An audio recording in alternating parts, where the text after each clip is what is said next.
नमस्कार. तर बघूयात पुढच्या 24 तासांचा ताजा हवामान अंदाज. राज्यामध्ये जर बघितलं तर जे आज पाऊस पडणार आहे शेतकरी मित्रांनो, कोणकोणत्या भागात पाऊस पडणार आहे त्याचप्रमाणे जर बघितलं तर जे काही भागात उष्णता काय मान असणार आहे हे सुद्धा आपण जाणून घेणार आहोत. व्हिडिओ शेवटपर्यंत बघा, व्हिडिओला लाईक करा, फॉलो नक्की करा.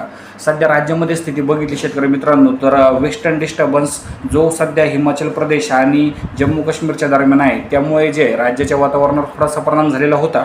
मात्र सध्या जर बघितलं तर जे अरबी समुद्रामध्ये चक्राकार वारे फिरताना दिसत आहे आणि मोठ्या प्रमाणात हे चक्राकार वाऱ्याचा स्पीड जो आहे तो 60 ते 65 किलोमीटर प्रति तास या वेगाने वारे या ठिकाणी वाहत आहे. याचाच परिणाम जो आहे राज्यावर मोठा होण्याची शक्यता आहे. काही जिल्हे मी तुम्हाला सांगतो, त्या जिल्ह्यामध्ये आज 100% पाऊस असणार आहे. अर्थात हा सर्वदूर पाऊस नाही, भाग बदलत हा पाऊस असणार आहे. त्यामुळे तुम्ही व्हिडिओ आधी संपूर्ण बघून घ्या, खात्री करून घ्या. सध्या जर बघितलं तर जे आहे रत्नागिरी, सिंधुदुर्ग, सातारा, सांगली, सोलापूर, कोल्हापूर या भागामध्ये 100% पाऊस आहे.